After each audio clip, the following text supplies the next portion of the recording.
Product based companies के अंदर काम किया तो वहाँ भी हमें दुश्वारी पेश आती थी, क्योंकि प्रोडक्ट एक्सपेंसिव होती थी और हम मिडिल क्लास फैमिली से बिलोंग करने वाले लोग हैं, जिस माहौल में हम रहते हैं जहाँ पर अफोर्डेबिलिटी इतनी नहीं है, तो प्रोडक्ट बेस्ड कंपनीज़ के अंदर हमें दुश्वारी पेश आती थी, प्रोडक्ट सेल नहीं होती थी। इन्वेस्टमेंट कंपनीज़ के अंदर काम किया तो ये हुआ कि आखिर में कंपनी इन्वेस्टमेंट लेके भाग गई। अच्छा, सेंट्रलाइज प्रोजेक्ट्स में हमने काम किया तो वहाँ इशू ये है कि हमारा अमाउंट वहाँ पे होल्ड हो रहा है, और जब विड्रॉ की ज़रूरत पेश आई तो जी उन्होंने कोई बहाना कर दिया कि फ़िलहाल ये मसला है, ये मसला है। तो वहाँ से ये सबक मिला कि अब हमें डिसेंट्रलाइज प्रोजेक्ट्स में काम करना चाहिए, उन प्रोजेक्ट्स में काम करना चाहिए जिनमें विड्रॉ ऑटोमेटिक हो, होल्ड ना होता हो कंपनी के पास, और उन प्रोजेक्ट्स में हमें काम करना चाहिए जिन पे 100% अमाउंट की डिस्ट्रीब्यूशन हो, यानी कि हमारा अमाउंट होल्ड ना हो। अगर हमारा अमाउंट होल्ड हो रहा है तो कभी भी वो स्विच ऑफ करेंगे तो हम सबका लॉस करके जाएंगे। ये सबक हमने सीखा। तो मैंने इस प्रोजेक्ट को स्टार्ट किया 5 नवंबर 2022 मुझे ये अपॉर्चुनिटी मिली। और इसको स्टार्ट करने की क्या वजह थी? सिर्फ ये वजह थी कि इसके अंदर 100% डिस्ट्रीब्यूशन नज़र आई मुझे।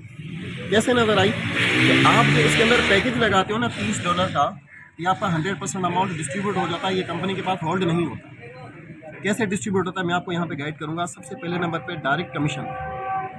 डायरेक्ट कमीशन के अंदर आपको जाते हैं $10। सेकंड नंबर पे स्लॉट इनकम में जाते हैं $5। थर्ड नंबर पे स्पॉन्सर बाइनरी, जिसको हम एसोसिएट बाइनरी भी कहते हैं, इसमें हमारे जाते हैं $2.5। फोर्थ नंबर पे बाइनरी मैचिंग, इसमें हमारे जाते हैं $6। ठीक है। और पाँचवें नंबर पे लेवल इनकम, इसमें 6.5 इसमें हमारे जा रहे होते हैं। अगर आप इनको टोटल करें 10 और 5 15, 17.5, 18, 24 और ये 30, $30। ठीक है। अब 100% अमाउंट यहाँ पे डिस्ट्रीब्यूट हो रहा है। अब सवाल यहाँ पर ये आता है कि अगर 100% अमाउंट, जैसे एक प्रोग्राम है, एक सॉफ्टवेयर है, इसका क्या बेनिफिट होता है कि सबसे ऊपर कंपनी का जो ओनर है उनकी आईडी लगी हुई है। सपोज उनकी एक आईडी है या उनकी 3 आईडी है या उनकी 5 आईडी है या उनकी XYZ 10 आईडी है। अब जितना नेटवर्क बन रहा है पूरी दुनिया के अंदर, उनको भी इसी नेटवर्क के हिसाब से उनको फ़ायदा हो रहा है। अब अगर वो बंद करता है आज की डेट में और जाता है क्लोज करता है तो उसका अपना ही नुकसान है, और वो क्यों कर चाहेगा कि मेरा लॉस, क्योंकि आगे नेटवर्क बन रहा है तो उसको फ़ायदा हो रहा है। जहाँ पर अमाउंट होल्ड हो रहा होता है वहाँ उसको पता होता है कि मैं अगर बंद करूँगा तो मेरा फ़ायदा होगा, अगर मैं इस तरह चलाता रहा तो एक दिन खाली हो जाऊँगा, इस लोगों से ले लेंगे, क्योंकि आप लोगों का एक्चुअल अमाउंट जा चुका है, आप लोग प्रॉफिट के अंदर खेल रहे हैं, उसको तो बंद करना ही करना होता है। क्या ख्याल है सर? तो कभी भी अपना स्टॉप नहीं करता। तो ये यूनिक प्लान इसलिए ही डिज़ाइन किया गया है कि ये देर पर चल पाए। ठीक है सर, ये यहाँ पर क्लियर हो गया।